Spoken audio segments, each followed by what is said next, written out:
Hey you guys, and welcome to Vlogmas day 21. Do you guys notice what time I actually put up my videos? Because the last day and this day is also going to be up later than I would have liked it. But hey, at least I'm filming it now. I'm putting it up hopefully soon after this. Just hopefully this won't be that long of a video, so it won't take that long to upload. But let's go ahead and get started. This is going to be my April, May, and June wrap up, and I'm just going to go and start this as quickly as possible, so hopefully this video won't be too long. But there are going to be books that are a part of a series, so if they are, I'm going to just I won't tell you guys the exact order that I read them in like I would usually do because of that. And then a lot of these books are going to be rereads. So the first book is part of a series, and it's a reread, and it was The Magicians by Lev Grossman. I loved rereading this book, and then I went on to read The Magician's King because me and Jen, the fantasy reader, were supposed to buddy read this, and I was like a week late. Week late doesn't sound so bad, but we were supposed to read it the previous month, and I didn't get to it until April. But hey, at least I eventually read it, and because I really wanted to reread The Magicians first, and I'm so glad that I did. And then I ended up reading The Magician's Land that same month, and I'm so happy. I love this series. I know a lot of people don't love the series, and you can kind of tell why. Most of the main characters are kind of self-involved, all in themselves, but they kind of live in a bubble even before they got to this magician's school. Number one, I just want to say, this and Harry Potter, nothing alike. I really hate that thing when they go, ooh, this is like Twilight, ooh, this is like Percy Jackson, ooh, this is like Harry Potter, because it ain't. And it's just because it's a magic school, and ever since Harry Potter, magic schools, I feel like whenever there's one set in a magic school, people are always like, oh no, it's another Harry Potter wannabe. But there was magic schools before that I can remember, so y'all need to let that go. But this one, they don't even spend that much time in the magic school. But to get to this magic school, you have to be brilliant in the first place, so you're always kind of about your academics, and I felt like that placed them in one little bubble. But then they get into magic school, and that placed them in even smaller bubbles. And then when they get out of magic school, like, it's like you do magic, and not everyone in the world knows that people do magic. So it kind of makes sense that they're kind of still stuck in some adolescent, like, adult kind of phases, and they're kind of like grumpy with one another, and you know, to some extent, because not everybody turns out like how they turned out.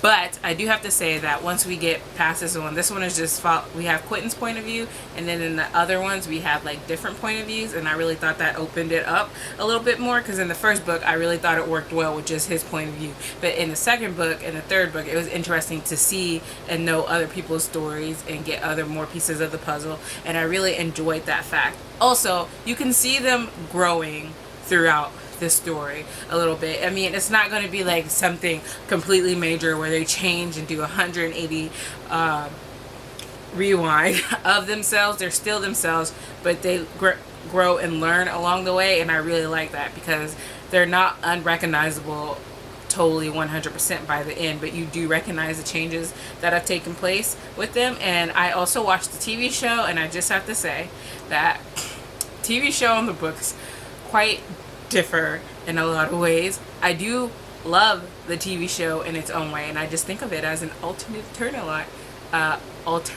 timeline, just to even love it more. Because yeah, book to TV show, if I was just judging it like on that, not the best, like good, but not but the TV show is really, really good still in its own right. So yeah, I would definitely recommend that. I definitely do want to reread these again sometime soon and do more of an in-depth discussion, but I'm going to go on, so we're not here forever in a day.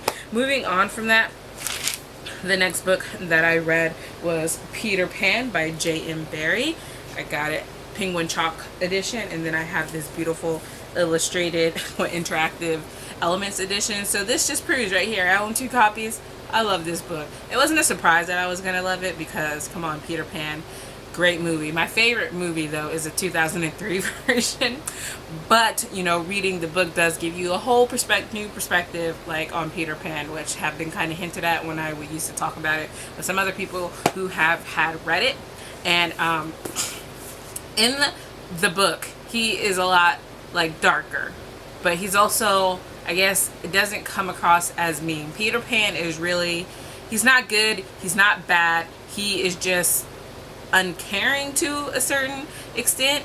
He's just really in his own bubble. I'm gonna use that a lot. He is just like, he doesn't care that he forgets about things. Like, he wants to stay in Neverland. That's what he wants to do. He does what he does because it's fun, and that's all he is worried about, and that can come across as really dark. He is a kid who is never going to grow up, and kids can sometimes do things and not wholly know the meaning of doing that, but they grow up, whereas Peter Pan does not. And so in his mind, he kind of forgets. He, like, when he wants to say you want to see him again after you left Neverland, he may think it takes like 5 minutes, and he may have remembered that you wanted to see him, when in reality 20 years would have passed and he just would not have known, because that's what he does with his life. I really like Peter Pan, but he's still very like, you know, he has his issues. But I really enjoyed reading the story, and I actually listened and read along with the audiobook, which was narrated by, I forgot her name, but I'll link it down below. And I really enjoyed it. She narrated it well, I think, but I'm definitely gonna reread it with this edition sometime soon. So you guys let me know if you guys have read Peter Pan and what you guys think about it, because it is much darker than like the Disney movie, but not so much dark as the Once Upon a Time take on Peter Pan. Like, I feel like those are two extremes. Moving on from that, I read a short story called Other People by Neil Gaiman, which I'm just going to link down below. And so far, all these books that I've talked about, I've given them like 5 stars, and this one as well. It's like a really short story, and I feel like it was done really well, and it's only like a page or 3. So I'm just going to link it down below. You guys read it and let me know what you guys think about it. And then I reread Some Quiet Place by Kelsey Sutton.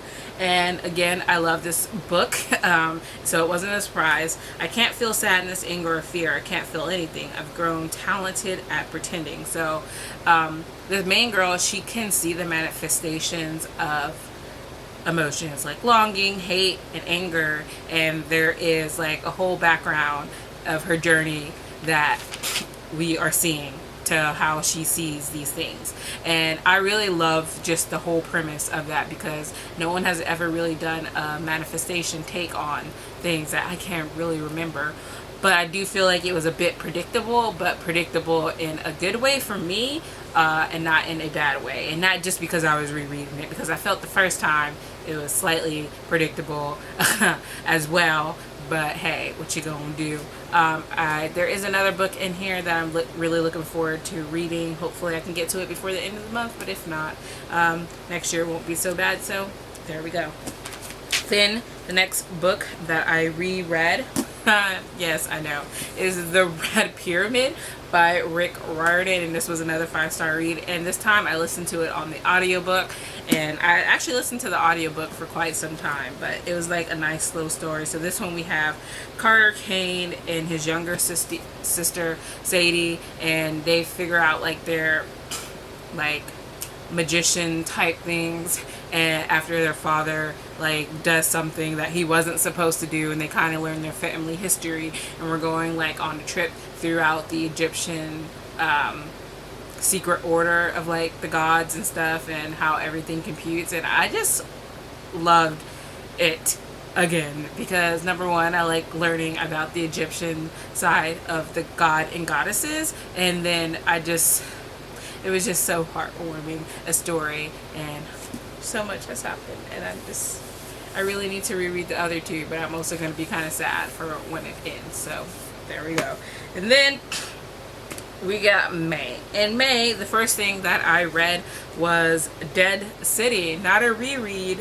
Not a reread in any shape, way, or form. Be happy, because even Peter Pan I felt like was a little bit of a reread, because technically like you read the Disney-fied versions of Peter Pan when I was in my youth. But yeah.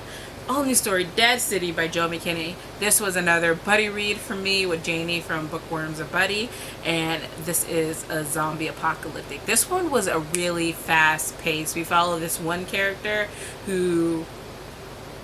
Eddie Hudson, who was a police officer, and he kind of sees the start of it, and then we go from there, and how he survives throughout knowing what is going on with the city that is from the beginning when we first see where he doesn't know what's going on. But I felt like he should have known what was going on. Like, I felt like zombies would have been the first word that came into my mind and stuck, and I would have believed it. That's all I'm gonna say. And then we go through events like one after another. Something is always going on in these pages, and it's like fast and heartwarming and sad, and just what would happen if for some reason zombies suddenly became real and everyone was taken by complete surprise, and like how we would be kind of overwhelmed, but how some people would fight back. And I love seeing how different people reacted and to like the zombies coming and taking over in that way. I will say that I was definitely on board until that ending a little bit. The ending, well, raised some questions, was a little bit weird, so I settled for giving this a 4.5, which is still really good rating. Like, I loved it, but at the same time I was staring at the ending like, no, like, until this point you were a 5-star read. Why would you? And then what made me even more mad was that there are other books after this. So I read the synopsis for the second book, but it doesn't follow it doesn't follow this character. We're gonna get whole new people, and I'm just sitting up there like, but I have questions that need to be answered that you done brought up by the end of this book. Why are you gonna do that to me? But it's an excellent zombie novel, and I definitely recommend everyone giving it a read. So there. Then the next book I read was Bull by David Elliott. Again, a new book. This one actually came out this year, and this is The Myth of the Minotaur That's Bull. It's a poetry retelling, and it's really kind of funny, but too much at times. Like, I don't think the poetry was anything that was all new inspiring, besides the fact that he decided to retell it in poetry form. But I don't feel like everything was kind of answered in his retelling, like even questions like he brought up himself. I'm not even sure whether I should tell you guys to read up if you guys don't know about that myth or not, but I feel like either way you may or may not have some questions. Now, I do think, I feel like Poseidon's voice was the one that was the most out there, the most distinguishable, although you could tell whose poetry you were reading at any point in time, but I felt like his humor and his mix was a thing. I really did enjoy the book, but not as much as I was hoping to, and I gave it a 3.5 technically, but I will reread it sometime in the future and maybe do a written review of it, hopefully. So we'll see. So 3 stars. Moving on, the next thing that I did was I reread The Vicious Deep by Zadoria Cordova. What? And I gave it 5 stars again.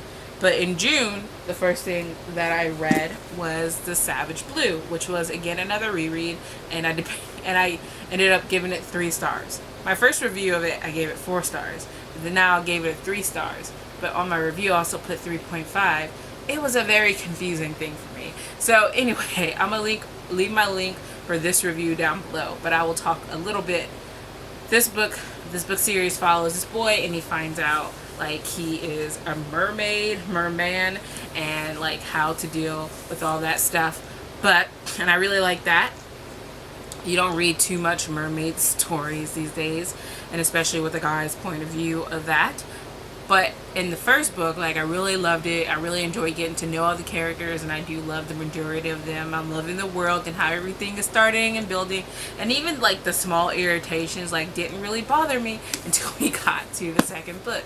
Because sometimes you have expectations we're going to move away from this. But there was just this one character who got even more in my nerves on this one, which still wouldn't have been as bad, because when I reread it, I was like, it's not as bad as when I read it the first time. Okay. But it was that ending that just came, what is with endings these days? I don't know. It was just completely threw me for a loop. I'm not sure if most people would have seen it coming. I really didn't see it coming. But at the same time, it's you like it, but you don't like it. You're constricted, but I just felt all of that together just made me go, no, just gonna give you a 3.5. Settle it at that. Look, I gave it a 3.5. That's just it, from a 5 to a 3.5, and I'm really still am looking forward to seeing how it all works out in the third book. So hopefully I can get to that before the end of the year. So moving on to June, again, I reread Yeah, I know. I've been rereading a lot. The Naturals. I felt like that is why I've been giving a lot of 5 stars, because I've been looking back and I'm like, oh, yeah, it's just because I reread it, and I usually love my rereads. So I'm like, this one. Yeah, we're not going to talk about that one again. But it's The Naturals by Jennifer Lynn Barnes, which most people classify as a YA Criminal Minds, because these people, they have natural talents of, like, you know, things like, what's that word, I can't, like, profiling people, knowing when somebody's gonna lie, being like a really good with numbers, just like all these things that make them part of this group. And we follow this one girl in particular, 17-year-old Cassie, who is a natural at reading people, and she gets kind of roped up into this, and we kind of go into her past and her future. And I love this book. I listened to the audiobook, and I'm so sad that they never put any more audiobooks, because that was a really good one with that narrator. But I reread it because I wanted to read the rest of the books, and I still haven't gotten there. And I don't feel like this is annoying at any point. Like even when they're trying to introduce like a love triangle type thing, I wasn't as annoyed as when I would usually be. Of course, even I'm just like, I don't know who you should pick. Good luck with that, girl. Like, and it's very rare that you can say that in a book. So if you guys are into Criminal Minds, I definitely think you guys should give it a read. If the plot intrigues you, definitely give it a read. So there we go. Then the next book that I read was City of Ashes by Cassandra Clare. I was supposed to be so much further in this series by now. This is the second book in the Mortal Instruments, and this one was really fast paced. Again, I loved it a whole lot more than I thought I was going to. I don't know what I was thinking when I went into it, because I really did love the first book. I gave this one 4 stars. Again, I gave the other one 4 stars and this one 4 stars because I do love the series, but not 5-star material thing. But also it just brings up like that question that I really hate, of being like, if your best friend tells you he loves you, I don't think you should feel as obligated as these people sometimes. Like, I didn't know, like, was I supposed to, like, you ain't never opened your mouth before some other guy came in this picture. I really just kind of really don't like. Sometimes it's okay with how the trope turns out, but I feel like when some of the characters act like how they act, then it's annoying, and I feel like that really just kind of disliked, like, it just brought down my rating, because I just really dislike that. But also the main character, she was doing stupid stuff also as well. I don't like how she responded to some stuff from that first book that is happening in this book. I'm just looking at them like, y'all all dumb. I still love the book, but y'all dumb. That's all I gotta say. You know, moving on.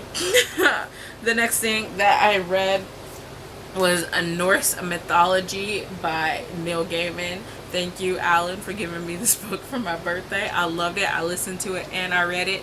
And this is just like a bunch of short stories featuring mostly Loki and telling them. And I love them. And they're loosely connected. Like, you can see a thread kind of spinning throughout all of them. But really, you can... I felt like next time I read this book, because I definitely want to reread it, I'll reread it more slowly than I did, not all at once and gobbling it up, because I feel like it would really benefit from like a slower reading pace. But I gave it 5 stars. I love me some Loki. I love me some Neil Gaiman. So I really don't think it was a shock for you guys. And then the next thing that I read was Naughty Boss, and this is free on the Kindle last time I checked, so I'm gonna link it down below. But it follows this girl, and she's kind of fed up with her boss, and she be emailing what is up with some of these books and emails. She was emailing her friend, and she was talking about how she hates him and how she can't wait to quit and blah blah blah, and she accidentally sent this one to him, and he gets it, and then it just starts this whole thing. It's just like a smutty,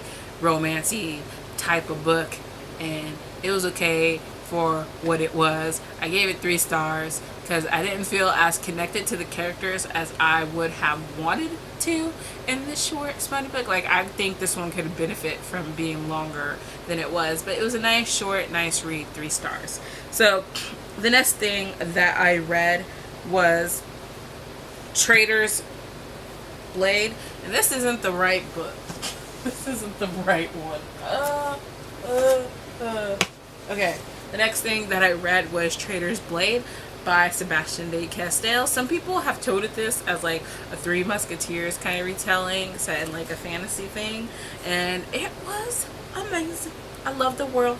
I love the characters, even though I think sometimes the main character's decisions leave a lot to be desired. But I will talk more about this book in my next wrap up, because I want this video to be shorter than it is. And I read the other next two books in the next month. So, moving on. The next thing that I read was a reread, and it was Houseboat on the Nile by Tynion. And then I read the second one, which was Not My Spook. And then in July, I wrapped it up and read the third one by Tynion again. So I'm just going to tell you in advance. That was a reread for me. I gave them all the same things that I gave them the first time, which is 4 stars, because it's like, as much as this one follows this guy, and one works in the WBIS, Washington Bureau of Secret Service or something, and one works for the CIA, and how it works in this fictional world, the WBS or whatever. So anything NASA doesn't get, FBI gets, and everything that FBI doesn't want, the CIA gets, and everything the CIA are like, oh no, we can't do this, these people do. And anyway, these are 2 competing like Secret Service type of things, and like, so one is on one side, one is on the other, but of course they're both working for this country. And these 2 agents meet up, have crossed paths once again, and then they start kind of like a romantic relationship, and they're both so cute, and I love them together. But at the same time, this book was kind of repetitive. Okay, I like dual point of view as much as the next person. I know some people probably don't, but I do.